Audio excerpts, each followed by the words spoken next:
Bonjour à tous, on va voir dans cette leçon quelle est la règle des signes lorsque l'on multiplie des nombres. C'est parti! On va donc voir dans cette leçon quelle est la règle des signes lorsque l'on multiplie des nombres entre eux. Alors rappelons déjà la règle générale. La règle nous dit que pour connaître le signe d'un produit, il faut compter le nombre de facteurs négatifs. Premier cas, si le nombre de facteurs négatifs est pair, alors le résultat de notre multiplication nous donnera un nombre positif. Deuxième cas, si le nombre de facteurs négatifs est impair, alors le résultat de notre multiplication nous donnera un nombre négatif. Maintenant que l'on a rappelé la règle générale, il est très utile et très important que tu retiennes la petite règle que l'on va voir à présent lorsque l'on multiplie deux nombres entre eux. Première situation. Lorsque je multiplie un nombre positif par un autre nombre positif, eh bien le résultat me donne un nombre positif. Alors ça on le sait intuitivement, quand je réalise par exemple la petite multiplication 3 fois 2, j'ai ici deux nombres positifs, eh bien le résultat me donne 6 plus 6. Le résultat me donne bien un nombre positif. Donc première situation à se rappeler, quand je multiplie un nombre positif par un autre nombre positif, le résultat me donne un nombre positif. Deuxième situation, lorsque je multiplie un nombre positif par un nombre négatif, eh bien cela me donne à l'arrivée un résultat négatif. Même chose ici pour la troisième situation, c'est juste qu'on a inversé l'ordre des facteurs, c'est la commutativité de la multiplication. Donc ça ne change rien, en effet, quand je multiplie un nombre négatif par un nombre positif, ça me donne là aussi un nombre négatif, comme pour la situation précédente. Et enfin, bien retenir la quatrième situation, ici, lorsque je multiplie un nombre négatif par un autre nombre négatif, cela me donne un nombre positif. Allez, je te propose à présent que tu t'entraînes avec ce premier exercice ici, où tout simplement on te demande de calculer les produits suivants. Donc fais bien attention aux signes et bien évidemment je corrige juste après, c'est à toi.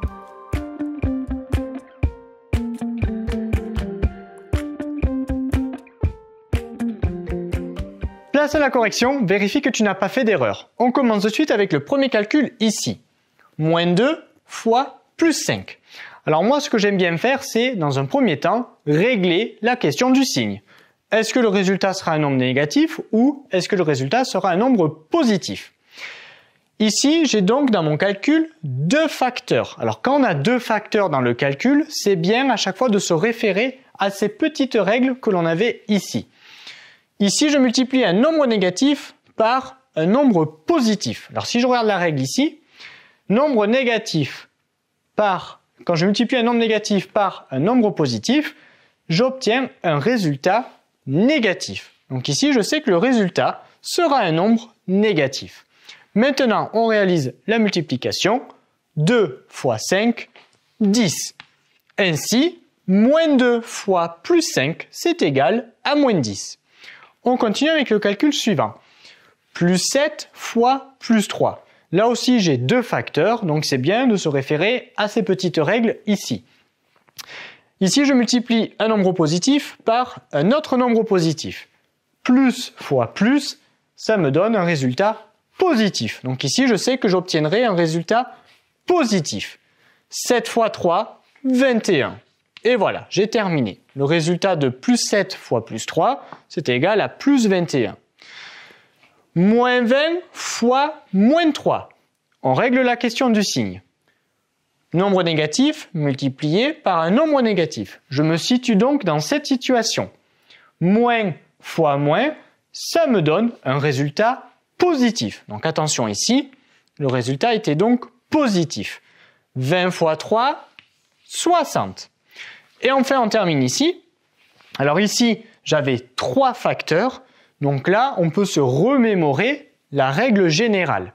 Pour savoir le signe du produit, ici, on compte le nombre de facteurs négatifs. Alors comptons déjà le nombre de facteurs négatifs. Ici, j'ai un premier facteur négatif. Ici, il est positif, donc je ne le compte pas. Et là, j'ai un deuxième facteur négatif. Donc finalement, dans ce petit calcul-là, j'ai 2 facteurs négatifs.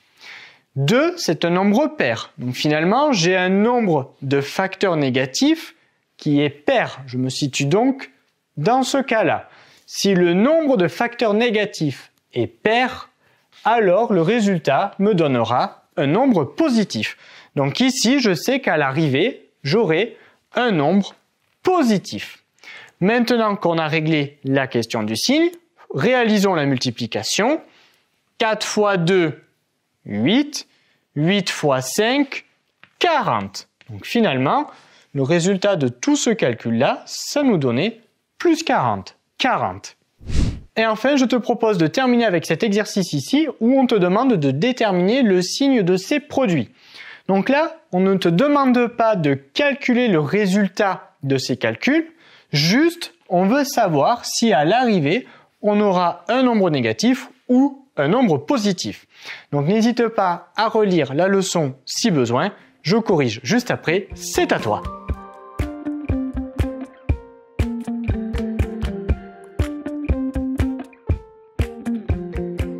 Place à la correction, vérifie que tu n'as pas fait d'erreur. On commence de suite avec le premier calcul ici.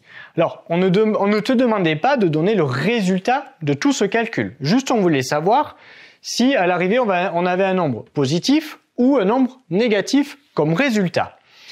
Pour le savoir, il faut déjà compter le nombre de facteurs négatifs dans le calcul. Si je regarde mon calcul ici, j'ai donc 1, 2. 2 facteurs négatifs. 2, c'est un nombre pair. J'ai donc ici un nombre pair de facteurs négatifs. On se situe donc dans cette situation. Si le nombre de facteurs négatifs dans mon calcul est pair, alors le résultat me sera un nombre positif. Donc là, on sait que le résultat de ce calcul nous donnera un nombre positif. Ok. Calcul suivant. Toujours pareil, on compte le nombre de facteurs négatifs. 1, 2, 3. Donc ici, j'avais 3 facteurs négatifs. 3, c'est impair. Donc ici, j'ai donc un nombre de facteurs négatifs qui est impair. Par conséquent, le résultat me donnera un nombre négatif. Donc là, je sais que le résultat sera un nombre négatif. Et enfin ici, on compte le nombre de facteurs négatifs. 1, 2. Donc ici, j'en avais 2. 2, c'est un nombre pair. Donc j'ai un nombre pair de facteurs négatifs. On se situe donc dans cette situation-là. Le résultat me donnera un nombre positif. Cette leçon est désormais terminée, abonne-toi à la chaîne si ce n'est pas déjà fait et on te dit à très vite dans une autre leçon de Petit Savant.